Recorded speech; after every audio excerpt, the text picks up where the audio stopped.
The Golden Globe Awards presented a night of diversity and dancing. But with US President-elect Donald Trump due to take office on January the 20th, it was also inevitably a night of politics too.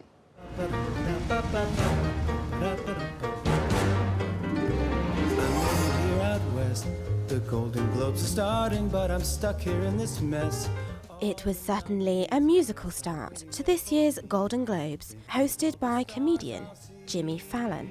But while he may have poked fun at Damien Chazelle's La La Land, the film didn't do too badly. It steamrolled the competition to win a record 7 awards. Ryan Gosling and Emma Stone picked up Best Actor and Actress in a comedy or musical. Chazelle won Best Director and Best Screenplay.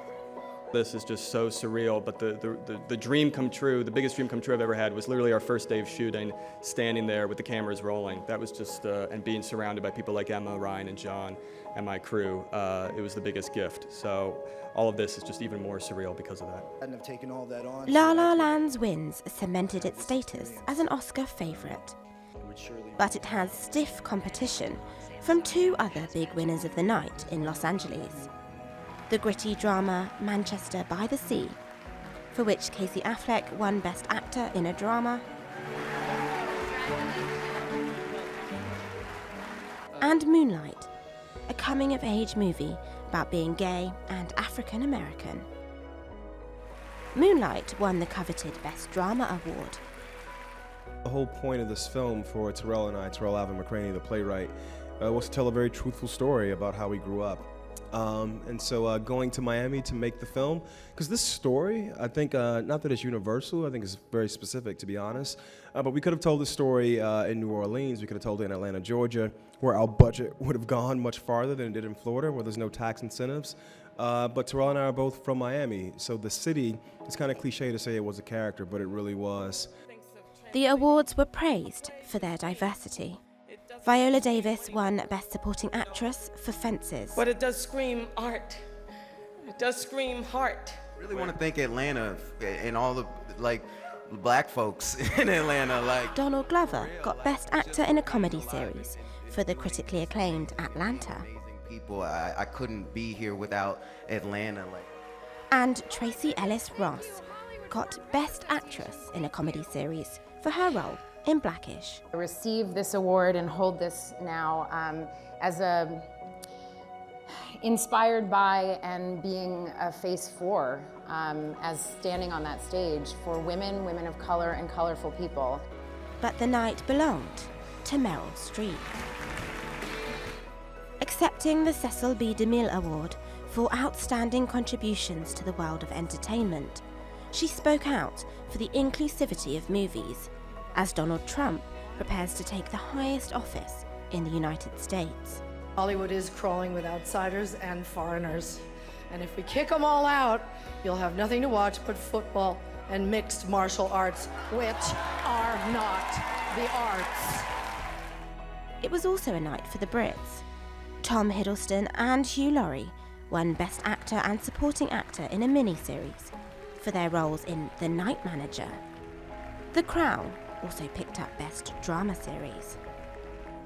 This year, the Golden Globes also had a memorial reel, which included a tribute to the late Carrie Fisher and her mother, Debbie Reynolds. The show looked back at the golden age of Hollywood and looked ahead to who could be holding Oscar Gold next month. Elle is a psychological thriller with a French actress and a Dutch director, and it won big at this year's Golden Globes. Elle, France. The 2017 Golden Globes have been praised for celebrating diversity. And according to director Paul Verhoeven, they should also be recognized for their open-mindedness. His French thriller is an outrageous black comedy about a businesswoman who plots revenge against her rapist. And it's just won the Globe's Best Foreign Film Award. Well, that's great.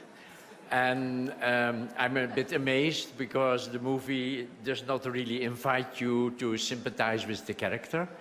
the character goes in directions that you might not take.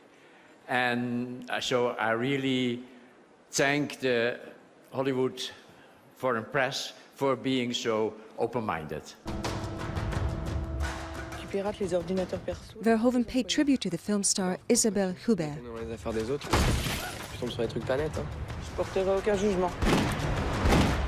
It has been a wonderful experience to work with Isabelle. She is so talented. I thank you, Isabelle, for everything you have given to this movie, for your talent, for your audacity, for your authenticity of performance.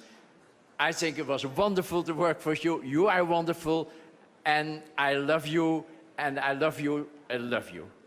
Thank you very much. Thank you. Thank you very much. Huppert is the most nominated actress for France's César Awards, winning in 1995 for her role in La Cérémonie. Now she has another award to add to her collection. Huppert beat out Amy Adams, Ruth Negga, Jessica Chastain, and Natalie Portman to win Best Actress in a Dramatic Film. Most of the time, movie making is all about confidence and trust. There is nothing else, actually. And if you trust someone, if you feel like you're being watched and loved and understood, it's all very easy. And actually, obviously, that's what happened in that film. Huppert now has momentum for a possible Oscar nomination for Best Actress. The shortlist will be announced on January the 24th. Big weekend for the film and television industry as the Golden Globes honored the best films, actors, writers and directors of both the big and small screen. Showcase's Miranda Atty joins me now to discuss the results. Miranda, how are the Golden Globes different from the Oscars? Put simply, the Golden Globes are just that little bit more light-hearted than the Oscars. And we can see that fact that the Golden Globes have actually carved out a unique section, which is musical and comedy, which is something that the Oscars just don't do. And this year, that really paid dividends for La La Land, which was far and away the biggest winner at the Golden Globes. It won all 7 of the awards that it was nominated for. And I think that the other thing that's worth mentioning is that the Golden Globes aren't actually a predictor for Oscar success. People often think that they are, but the demographics of the people that vote for the awards are completely different. So the Golden Globes are actually voted for by a group of foreign journalists. They're all based in Southern California, and it's quite a small group. There's only 100 or so of the foreign journalists that vote. Whereas if we compare that to the Academy Awards, the membership of the Academy Awards numbers more than 7,000. They've all been involved in the film industry one way or another, whether that's actors, directors, screenwriters. So it's actually a very, very different demographic. So of course, it's understandable that the awards aren't necessarily going to come down to the same winners. Right. Well, as you just mentioned, La La Land was definitely a huge winner on Sunday night. What are some of the other notable winners? Yep, La La Land ran away with most of the awards. Actually, the unique thing about that was it was record-breaking in that it won every single award that it was nominated for, which has never happened before in the history of the Golden Globes. But there were some other notable winners. Viola Davis won the Best Supporting Actress for Fences, and of course she always does a fantastic speech. This year was no exception, so that was great. One quite more unusual winner was Isabelle Huppert, who won Best Actress in a Drama for the French film Elle, and she was up against some really stiff competition. Amy Adams in Arrival, Natalie Portman in Jackie Kennedy, the biopic of Jackie Kennedy. But yeah, she won that, so that was quite an exciting and unusual show for the Golden Globes, and it was a sign of them perhaps not doing exactly what we might have expected, which was quite interesting. Well, Meryl Streep definitely put her stamp on the evening with her speech. What were some of the other highlights of the evening? Yeah, Meryl Streep was given the Lifetime Achievement Award, and of course she used her speech as a platform to bring the focus back to politics. Probably, as we're all aware, she spoke about Donald Trump and the fact that he had as she put it, kind of ridiculed a disabled reporter. Donald Trump, of course, responded in his typical way on Twitter. He called her a Hillary flunky and one of the most overrated actresses in Hollywood. But on a lighter note, there were a lot more kind of positive takeaways from the Golden Globes as well. We got to see kind of another side to Ryan Gosling, which I thought was really interesting. He's notoriously very private, but he won the Best Actor in a Comedy for La La Land. And he took his speech as an opportunity to thank his partner, Eva Mendes, for kind of staying at home, for looking after his kids, which allowed him to make this film and obviously win this award. And he also dedicated the award to her late brother, who sadly lost his battle with cancer recently. And of course, the awards were hosted by Jimmy Fallon, so there was lots of laughs to be had. And he actually started with a cold open, which was kind of a mock-up of La La Land. Of course, the kind of last laugh was on him, I suppose, when La La Land walked off with all those awards. But it was kind of a nice, light-hearted open to the entire evening. Just before we go, very quickly, let's talk about the small screen too. Were there any surprises in that area? Yeah, we can't forget the small screen awards. And that was actually a really great sign of diversity, I think. Donald Glover won the Best Comedy Series for Atlanta. He also won Best Actor in a Comedy Series, so that was fantastic. Also, the O.J. Simpson case won Best Miniseries. And of course, we know that that's a predominantly black cast, so that was quite a strong point that they won that.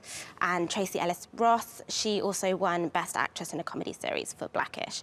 So it was really kind of a great night for diversity. Also a great night to be British, I think, because The Crown, that won Best Drama Series, and Claire Foy won Best Actress in a Drama Series. And of course, The Night Manager did really well as well. Tom Hiddleston and Hugh Laurie both won there. Well, Miranda Atty, thanks for that.